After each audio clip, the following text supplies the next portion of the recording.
నమస్కారం, welcome to జనం కోసం జర్నలిజం న్యూస్. ఆశా వర్కర్ల సమస్యల్ని పరిష్కరించాలని డిమాండ్ చేస్తూ రాష్ట్ర కమిటీ ఇచ్చిన పిలుపు మేరకు నిన్న కమిషనర్కి సమస్యల పరిష్కారం కోసం వెళ్తున్న క్రమంలో పోలీసులు ఆశా వర్కర్లపై దాడిని తీవ్రంగా ఖండించారు. హన్మకొండ జిల్లా షాయంపేట మండల కేంద్రంలోని ప్రాథమిక ఆరోగ్య కేంద్రంలో ఆశా వర్కర్లు ధర్నా చేపట్టారు. ప్రతి ఆశా వర్కర్కి 18,000 జీతం ఇవ్వాలని, ప్రమాద బీమా కల్పించాలని, ఏఎన్సీ టార్గెట్ ఎత్తివేయాలని, నాణ్యమైన యూనిఫామ్లు ఇవ్వాలని డిమాండ్ చేశారు. అలాగే వెంటనే తమ సమస్యలు పరిష్కరించే దిశగా ప్రభుత్వం చర్యలు చేపట్టాలని డిమాండ్ చేశారు. లేని పక్షంలో భారీ ఆందోళన కార్యక్రమాలు నిర్వహిస్తామని హెచ్చరించారు. ఈ సందర్భంగా స్థానిక ప్రాథమిక ఆరోగ్య కేంద్ర వైద్యునికి వినతి పత్రం అందజేశారు. ఈ కార్యక్రమంలో మండల అధ్యక్షురాలు రమా, కార్యదర్శి నీలాతో పాటు ఆశా వర్కర్లు సృజన, జ్యోతి, రమాదేవి, అనుష, సరిత, సునీత, నవనీత తదితరులు పాల్గొన్నారు.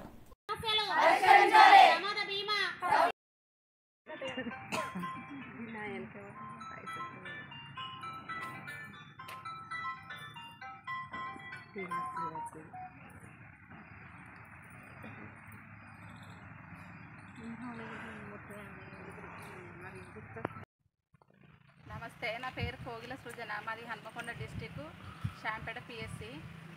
మేము ఈరోజు ధర్నా చేయడానికి కారణం, నిరసన జరపడానికి కారణం ఏమిటంటే, మాకు ఫిక్స్డ్ వేతనం 18,000 ఇస్తామని గతంలో కాంగ్రెస్ ప్రభుత్వం వచ్చినప్పుడు 18,000 జీతం ఇస్తామని చెప్పి మాకు హామీ ఇవ్వడం జరిగింది. ఇప్పుడు ఆ ఫిక్స్డ్ వేతనం గురించే మేము నిన్న హైదరాబాద్ కమిషనర్ ఆఫీస్కి వెళ్ళడం జరిగింది. అక్కడికి వెళ్ళిన క్రమంలో మా ఆశాలందరినీ పోలీసులు దౌర్జన్యంగా కొట్టి లాగిలో ఉంచడం జరిగింది. దానికి నిరసనగా ఈరోజు మేము అప్పట్లాగా రోజులు లేవు కాబట్టి జీతాలు కొంచెం ఎక్కువ పెంచాలని మీరు జీతం కరెక్ట్ 18,000 ఇస్తే మేము ఎంత పనైనా చేస్తామని మేము మొదటి నుంచే చెప్తున్నాము.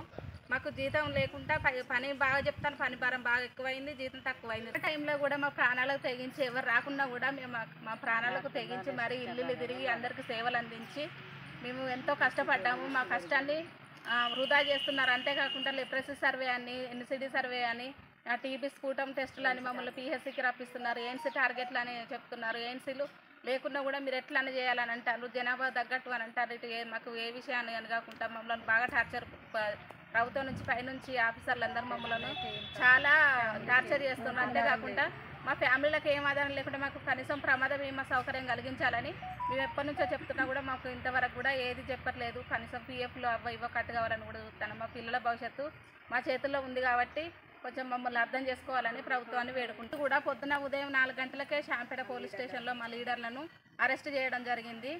అందుకనే మేము వచ్చి నిరసన తెలియజేస్తున్నాం.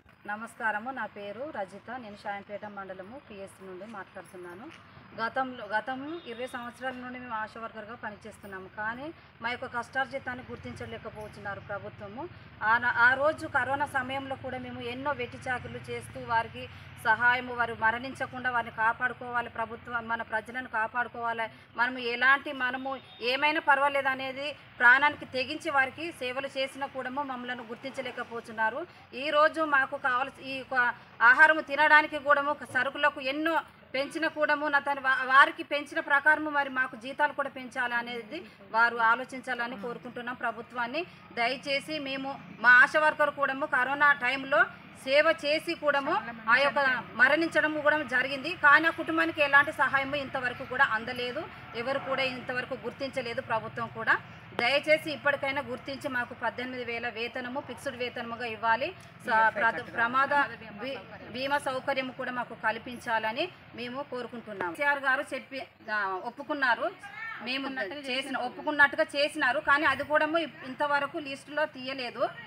దయచేసి ఇప్పటికైనా 33 జిల్లాలము మాత్రము ఈసారి చేయకుండా మాత్రం మేము తప్పనిసరిగా మా ప్రాణాలు పోయినా సరే మేము పోరాడడానికి సిద్ధపడి ఉన్నాము.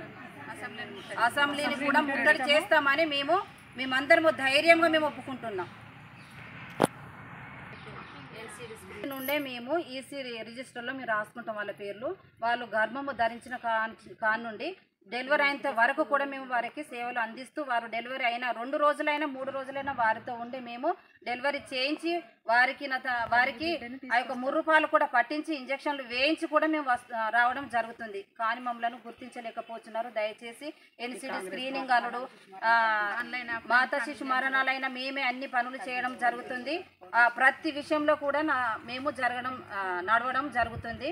దయచేసి మమ్మలను గుర్తించండి. వెట్టి చాకరీ లాగా మమ్మలను చేస్తున్నారు కానీ కనీస వేతనం ఇవ్వలేకపోతున్నారు. ఒక కుటుంబం బ్రతకాలంటే ఒక నెలకు ఎంత జీతము పడుతుందో దయచేసి మీరే అంటే నిత్యావసర వస్తువులకు రేటు పెరిగింది కాబట్టి ఆ రేటును బట్టి మాకు కూడా కనీస వేతనము 18,000 ఫిక్స్డ్ కరాఖండిగా ఇవ్వాలని మేము కోరుకుంటున్నాము.